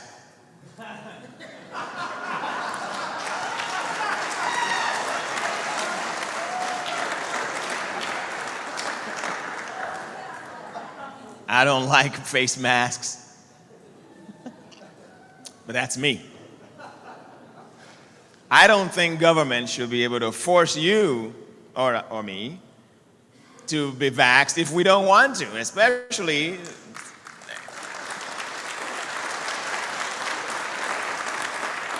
So as your governor, there'll never be mandates. I'm not going to force you to do anything you don't want to do. That's between you and your doctor. And if you grew up like me in Africa, you do the Sunday medicine. No. Jesse Sullivan, 30-second follow-up. So when Michael Madigan got indicted, he's been a longer-serving Speaker of the House than I've been alive. And it really is the passing of an era. It is. Corruption is alive and well in Illinois, even though Madigan is out, but it is a new era. It is a time for next-generation conservatives to rise up. That is what I represent. And we are going to attract next-generation conservatives around this state until we save our home. Save this home that we love in Illinois. Thank you. Darren Bailey, 30-second follow-up. Well, desperation is certainly on the air on the stage here today, and desperation's been in the air for the last 2 years, friends. Government educates, government informs, government provides, but it is we, the people, that make the choices of how we are going to live, how we're going to raise our children, where and when we're going to go to church, where and we're going to send our children to school at, and when, how, and why we're going to keep our doors open into our businesses. Never again will we allow these mandates from a tyrant. Gary Rabine, 30-second follow-up. Good. Okay, let's move to the next question. This one begins with Paul Schimpf. It's on the exodus of Illinois citizens. Illinois continues to be a national leader in the number of citizens leaving the state. The exodus is being driven by a wide variety of government taxation, overreach, and incompetence. What are 3 specific actions that you'll take to incent young people and young families to stay in Illinois? Well, the departure of people from Illinois is the biggest metric that shows you that we have a huge problem in our state. And it's telling that J.B. Pritzker, in his last 2 State of the State addresses, has not even mentioned that at all. He doesn't even talk about that. That's why I talk about the Pritzker leadership deficit. It is real and it is hurting our state. If we want people to stay in Illinois, really we have to change our culture, and we have to make people know that we're going to move in a new direction, that we're going to get away from the tax and spend policies that have not only been J.B. Pritzker's policies, but unfortunately the leadership of the Republican Party has bought off on those. One of the things that I'm most proud of is during my time in the General Assembly, I voted against every single tax increase that crossed my desk, even the ones that the Republican leaders were pushing. So we have to end that culture, but we also need some concrete proposals to let people know that things are going to change. That's why in my New Start for Illinois policy proposal, one of those things is the fact that we're going to make fundamental changes to property taxes. You should not be able to have your property values increased unless it's by a levy or a referendum. And then we also have to end predatory tax practices in government. No more tax on tax. Thank you. Max Solomon, what are 3 specific actions that you'll take to incent young people, young families to stay in Illinois? Number 1, CPR for Illinois, constitutional pension reform. We fix pension, we free up money and resources to fund other public safety, for example, which is number 2. Public safety. We've got to guarantee the people of Illinois that they're safe, that they can go into any city or live their lives free of the risks of. I live in Cook County, by the way, in Chicago. And I'm black and I'm Republican. Go figure, right? It's hard, it's tough. Security, you provide security, make sure people are able to safely live their lives. And finally, give people back the freedom and power, not only to run their family and their personal life, to run their own business, deregulation. So fix tax, fix pension, right? Provide safety and deregulate. Those 3 things are going to be top on my priority to bring people and businesses back to Illinois. Thank you. Jesse Sullivan, what are 3 specific actions you'll take to incent young people and young families to stay in Illinois? Yeah, thanks. I've got a young family in central Illinois, and actually my dad and my brothers, sisters, my mom are all my neighbors. I'm not going anywhere. I love Illinois. I love our home. It's such a beautiful place to raise our family. The only thing missing is a good government. Our politics are terrible. It is these corrupt insider politicians on both sides of the aisle who have ruined my home. So I feel like I have to stand up and fight back. For those of you who say, I'm not leaving either. We're gonna stay. It's time to fight back against this stuff. It's not enough just to stand against what we have right now. We all know we actually have to step up and lead. We actually need to create the jobs and industries of the future. It's not enough just to say, hey, I'm a fighter. I'm gonna fight. We're gonna remove these people. It's like, yes, but what are we gonna build? I have a background where we've been creating and growing businesses of the future, industries of the future. Right here in Illinois is where we are gonna create those jobs so that our kids, I don't wanna go visit my kids on an airplane. I wanna visit them down the road. And if we're gonna do that, we need to create the jobs of the future. And I think all of you have the obligation to say, who can lead? Who can create those jobs of the future, create the economy of the future here in Illinois? Because that's the background that I bring, and that's the way I wanna lead for this state. Thank you. Thank you. Darren Bailey, what are 3 specific actions you'll take to incent young people and young families to stay in Illinois? Well, Cindy and I are parents to 4 adult children with children. We have 11 grandchildren. We've never left the state. We never will leave the state. We're blessed that our 4 children have chosen to raise their families here in Illinois. But the problem we're facing is obvious. Young people are leaving the state because they don't feel safe. Young people are leaving the state because they have no trust in our public education and they don't want to raise their children in this mess. Young families are leaving the state because anyone can move across the state line and receive a 20 to 30% pay increase just because of the taxes that we're paying. We have got to rein in government. The blessing of serving as a state representative for 2 years and a state senator for 2 years, friends, I know where the fraud is at. I know where the corruption's at. I know where the waste is at. And rebuilding an economy, rebuilding a budget, we can get rid of that. When I started as a state representative, I got ticked off at the tax increases. And in 2018, it was a $32 billion budget, the state's responsibility. The Democrats and Pritzker just got through passing a $46.5 billion budget. 5 years, friends, we're destroying ourselves. Thank you. Gary Rabine, what are 3 specific actions you'll take to incent young people and young families to stay in Illinois? So I'll say it again, I'm the turnaround guy, the biggest turnaround guy on this stage. Many businesses, many jobs, building and turnaround businesses. It's the same concept, I know this. By studying government turnaround, it's the same concept. We need to treat all of us better than the competitive states to keep us here, to grow us here, for our kids to want to grow here. We've got 2 buckets the way myself and our economic advisor described this, 2 buckets of equity theft that has gone on in our state since 2008. 2008, our residential property values are no different than they are today. From 2008 to today, no increase. Now, and only because of recent increases in inflation are they the same. The average state has gone up 60% in value. The good states have gone up 150 to 200% in residential property value. We're stagnant.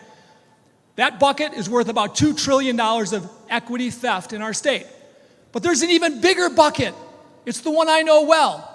My businesses here in Illinois that compete only in Illinois are worth about 1/2 of what it'd be worth if we were in Tennessee, Florida, or Texas. Okay? Our business is worth half. So when you think about the difference in value, if we were the same of those good states, that's about $3 trillion of difference in equity for business owners. So our businesses are worth half if we're stuck in Illinois. That's not fair to Illinoisans. That's not fair to Illinois businesses, Illinois jobs, or youth in Illinois who won't want to be here if that doesn't change. Thank you. Thank you. Paul Schimpf, 30-second follow-up. To make a change in Illinois, you have to defeat J.B. Pritzker. To do that, you have to give the people solutions that can unify all of us, not just Republicans, but also the crossover voters as well. That's why my running mate, Carolyn Schofield, and I have offered a policy agenda called A New Start for Illinois. If you want to find out what it is, go to our website, Schimpf4Illinois.com. But we are running on solutions that will get us the crossover voters that can defeat J.B. Pritzker. Thank you. Max Solomon, 30-second follow-up.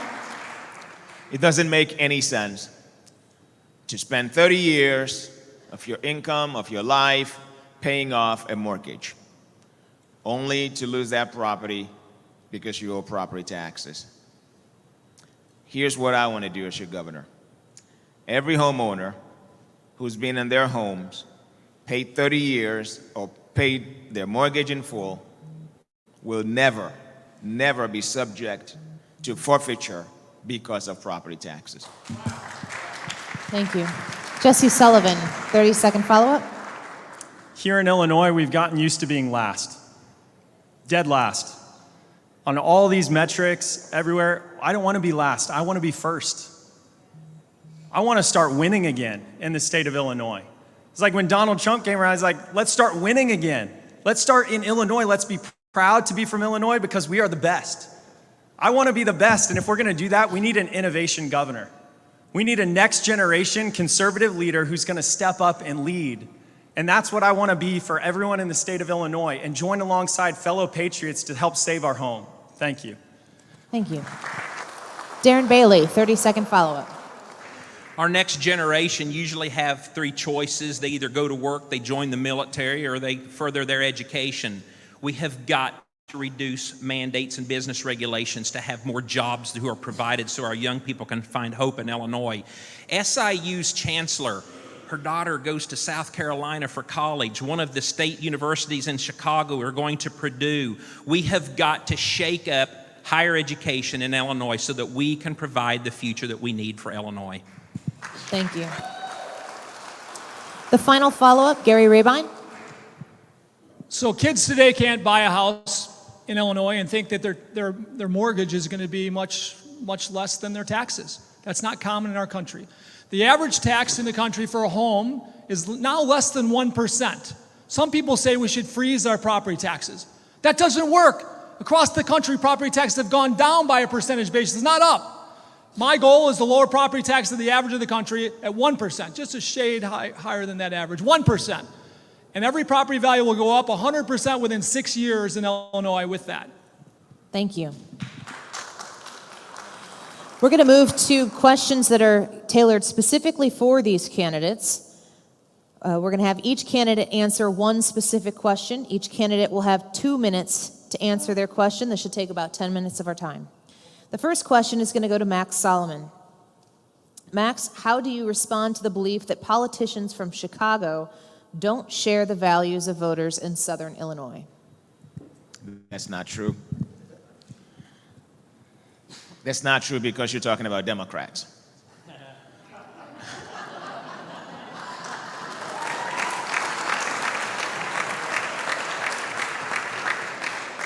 I'll tell you, there's a lot of silent, what we call a silent majority in Cook County. They're just scared.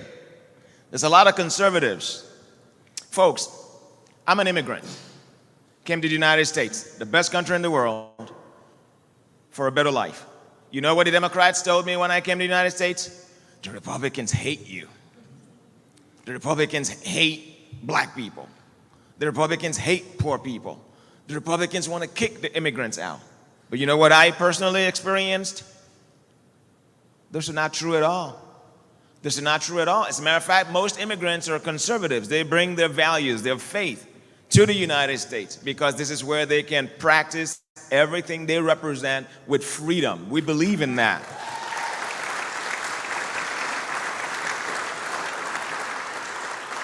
I quickly found out that the Democrats don't support my conservative values. As a matter of fact, they want me to trade my conservative values because of government conveniences. I said no. So here's what I've been doing in Cook County.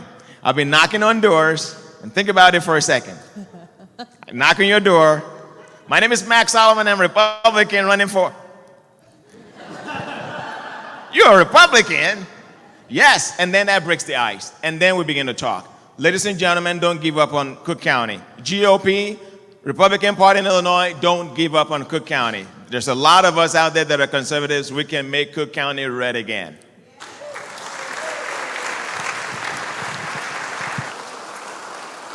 Our next candidate-specific question to Jesse Sullivan.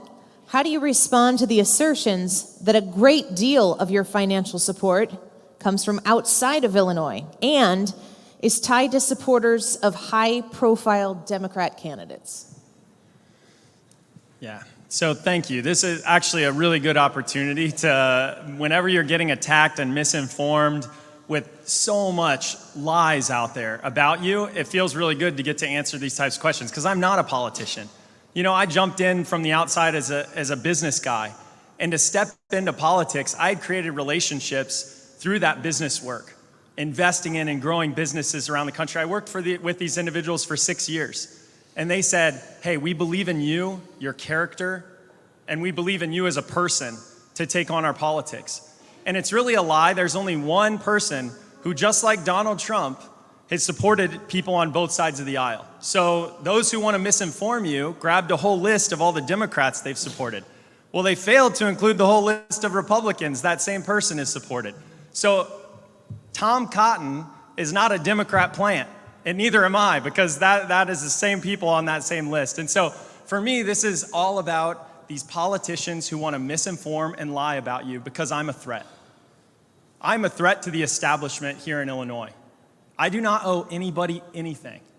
And that is how I'm going to lead. And I think that's really what it takes, because I've already seen it here in the state of Illinois. On the Republican side, too, here's what people do. They come to me and they say, hey, I support you. Now all I need is X, Y, Z. And I say, no, sorry, I have not promised anybody anything, because that is not how I lead. And they said, well, you're naive then, because there's no chance you're going to be able to do well in Illinois politics. And I said, well, so be it. But that is exactly why we are in the situation we are in right now. Because people are willing to sell out their values and sell out the people of Illinois for their own benefit. That is exactly who I'm going to fight against when I am the next governor of Illinois. I'm going to go in, it's like a den of vipers in there. And I read in the Bible where Jesus fashions a whip and goes into the temple and drives all the money changers out. Well, that's what I'm going to do with all these corrupt insider politicians in our capital. The next question to Darren Bailey. How do you respond to the assertions that you said that you had voted for Barack Obama in 2008, and to the recording where you said you might have voted for Biden? So first of all, I never said, and there's nowhere on record that I said I voted for Obama. I don't know for sure where that's at. I'm going to contend to you that I'm probably basically taking a bullet for the team here. Has anybody ever heard of Rush Limbaugh? Anybody?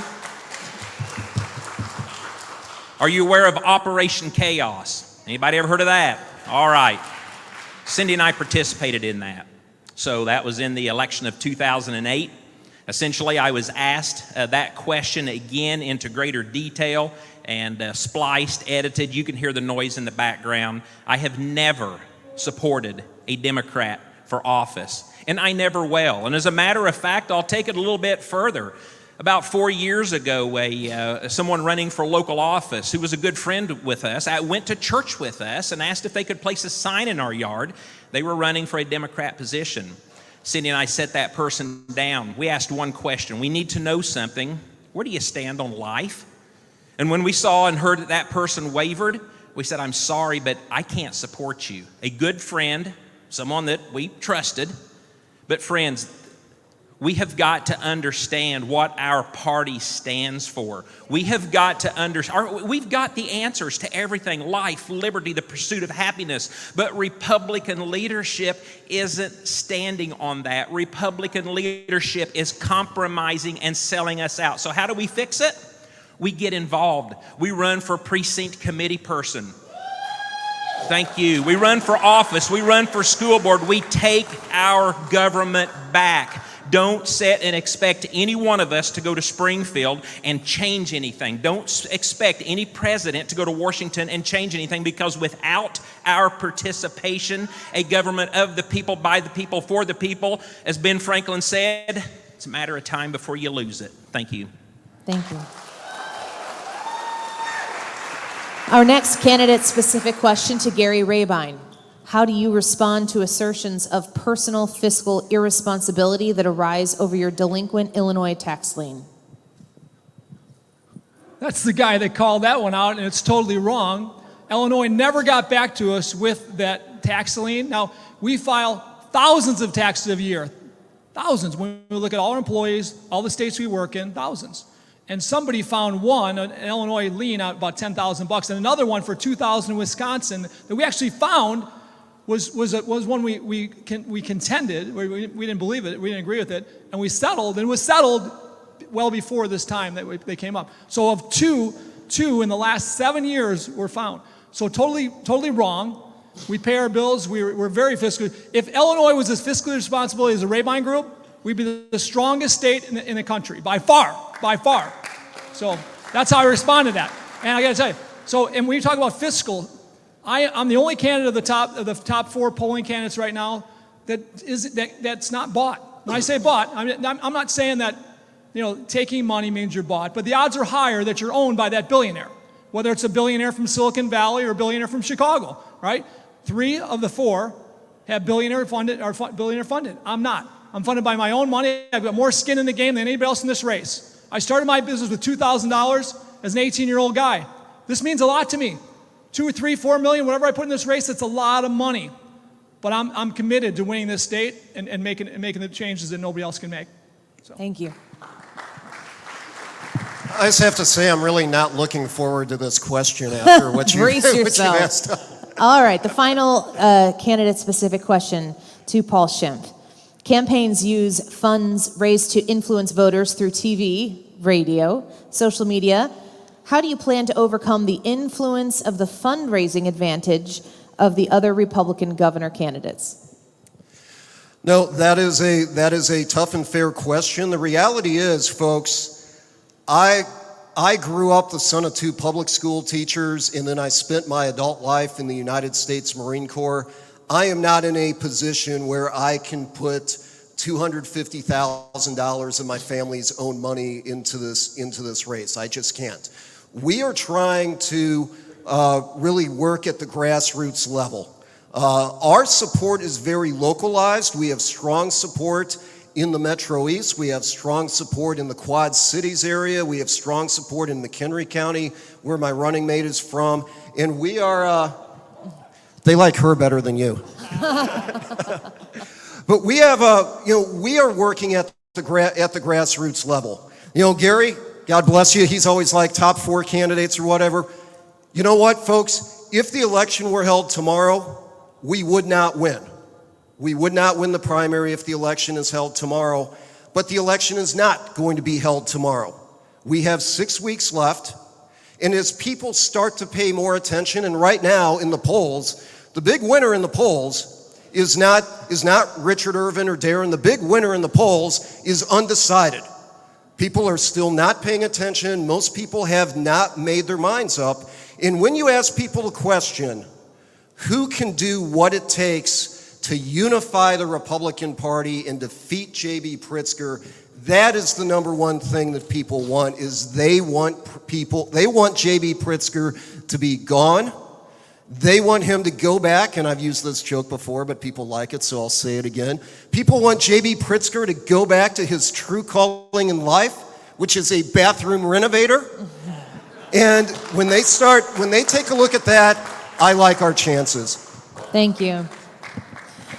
All right, we're going to now go with closing statements.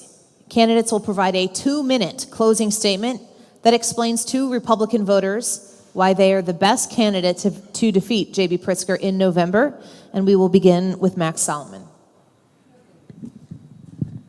All right. Wow, ladies and gentlemen, I stand before you humbled, grateful, thank you. I came to the United States with $40, and I was so excited, I lost that $40 at the airport.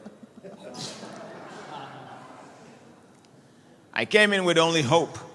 I grew up thinking about the United States, and the nickname for the United States, for me growing up, for my generation of Nigerians, we call the United States God's own country. Because we looked up to the United States. We knew if only you could just get there, all your dreams are gonna come true. Just work hard. They're gonna allow you to believe in your God. They're going to allow you to practice your faith, and you can be whatever you want to be. Got an associate's degree in political science, went on to DePaul University, got a bachelor's degree in political science, minor in religious studies, went to Valparaiso University, got a master's degree in theology, got a JD degree in law, and I taught political science, constitution to colleges. I am blessed. From $40 to where I am today, I am the epitome of the American dream.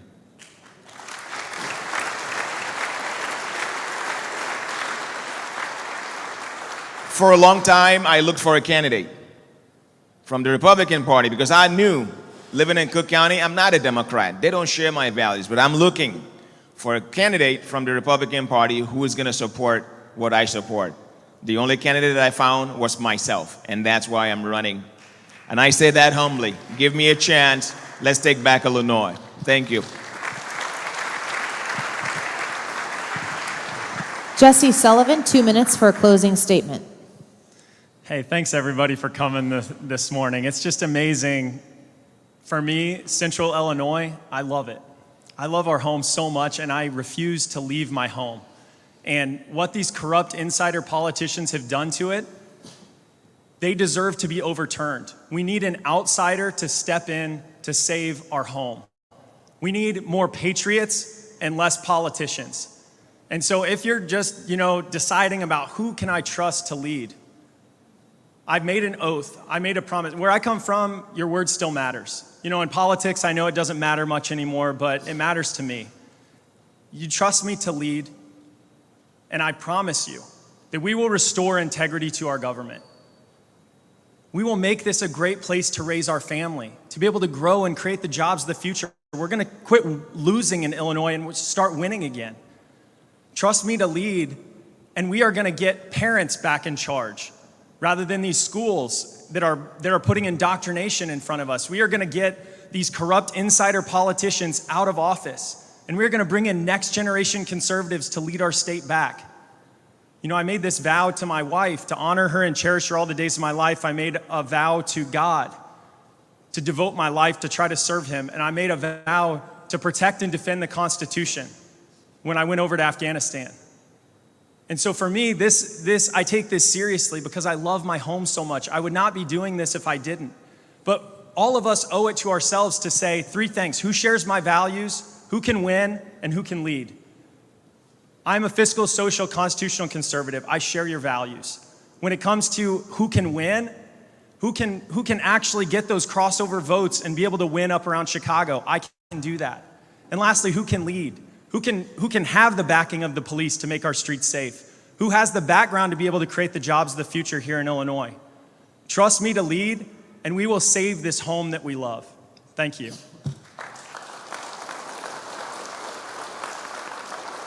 Darren Bailey, 2 minutes for closing statement.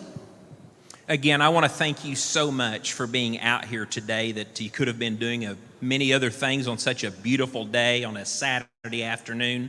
But you came out here to get yourself informed. Because, friends, when we understand the dire situation that Illinois was in, we must understand what the people who are going to sit at the top of that ticket, what they stand for. And you've got to understand that and make sure you know that when you go to the polls. I'm a farmer. I have farmed my entire life, and I'm blessed today that our three sons have that farm, Bailey Family Farm, under control and are allowing us to fight for their future and our grandchildren's future. I want you to ask yourself what farmers do. Farmers grow things. Farmers fix things that are broken. Farmers solve problems. That's why Cindy and I answered this call 5 years ago to get involved in something that, yes, I knew was dirty and disgusting, politics. But until good men and women put themselves in that position, until we get involved and stand up, things are going to only get worse. So I stand here before you today to inform you of something that I think you already know.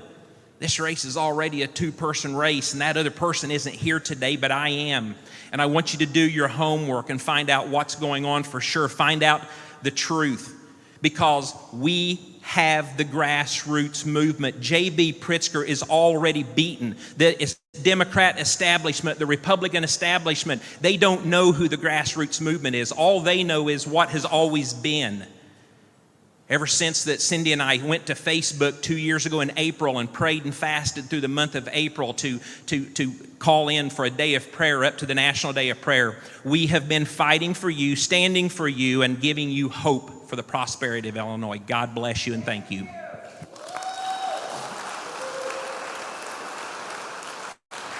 Gary Rabine, 2 minutes for closing statement. Okay, as you see, I'm no politician. You can see the way I talk, the way I act. I'm just not a politician. I'm an outsider, a senior outsider compared to Jesse. Jesse built a business in Silicon Valley. He was in the business world for a few years. I've been in the business world here in Illinois for over 40 years. from blue collar, tough businesses, concrete, asphalt, roofing. This is where I built my businesses. This is where we're going to stay. That business experience took me from not just here, but across our great country to understand how other states are doing such a great job attracting our businesses and our jobs. As we've done this, for the first 20 years, it was all from McHenry County, a county much like this, it's getting burned by this crazy corrupt politics we have going on, right? McHenry County, much like this, we're losing our jobs and our people to Wisconsin, just as we are here to the west, okay? I'm confident of this. My name was built for the first 20, 25 years exclusively in the densest areas of Illinois, Chicagoland area, Rotten Cook County, then Lake County, McHenry County, DuPage County, Kane County. This is where I've grown my businesses. This is where my name is known. Now, Cook County politics, I got to understand a lot about it as I had to do permits and road patching and all that in the city of Chicago. It's terrible. But my McHenry County culture will always be with me, not Cook County culture. I'm the only candidate here that can win Cook County, Lake County, McHenry County, all the biggest votes around the state of Illinois. Now, Rockford is an area I grew as well. Down here, we've done parking lots down here for 15, 20 years now. But I got to tell you what, it's got to be somebody that can win the Chicago vote. We got to put somebody in office. Somebody's got to win this primary that can win the Chicagoland votes. It's me. I'm telling you right now, it's me. Thank you guys for being here. Appreciate you all. And it's going to be a beautiful day today. God bless you all. God bless America. And finally, Paul Schimpf, 2 minutes for closing statement. Well, thank you all. I'm going to use a little bit of my time right here at the beginning just to say thank you not only to you all, but I also want to say thank you to my fellow candidates that are on the stage with me. These men have been doing the Lord's work. You know, it is a good thing, not a bad thing, that we have multiple candidates running for Illinois governor, because that means that there are more people spreading the word that J.B. Pritzker is a catastrophic failure and does not deserve re-election. So I want to say thank you. Also, thank you to the political spouses. Lori was up in front, and I guess she couldn't take it, so she's back, hiding in the back now. But as you make a decision, folks, think about who can beat J.B. Pritzker. You know, I've said that a lot today. There's been a lot of red meat tossed out on the stage here. This has all been televised. It's going to be out there. It's what was said here is going to become the basis of J.B. Pritzker's oppo. You know, it's going to be Democratic commercials. All right, we need to think about how we defeat J.B. Pritzker. Of the guys standing up here on the stage, I'm the only one who has won a major election against a Democrat. J.B. Pritzker represents a threat to the health of our state. If there was a threat to your health, like you needed an open heart surgery, you would want a surgeon that had done a successful surgery before, not somebody that just talks about it. I am the only one that has won a major race against a Democrat, because you have to be able to unify the Republican Party. You have to tell the truth or else they will nail you. And you have to talk about the things that unite us. When I was running against Sheila Simon, the Democrats outspent us by over $300,000, but we won that race by almost 22 points. I have the experience to win. I'm asking for your vote and your trust. Thank you, and God bless you.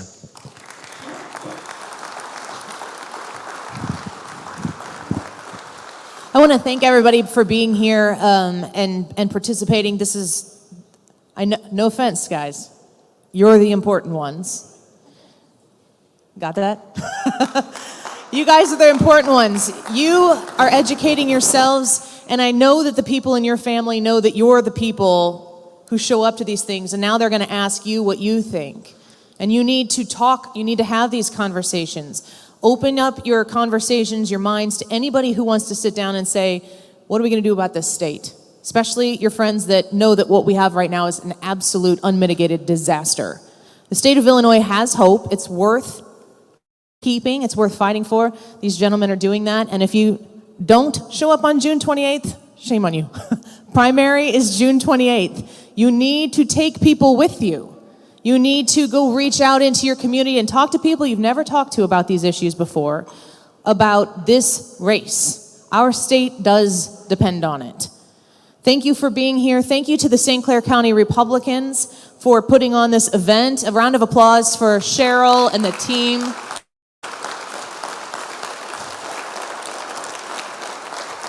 I also want to remind you to fill out the survey by scanning that QR code. While you're standing, thank you to these individuals, these candidates, for being here. A round of applause for them.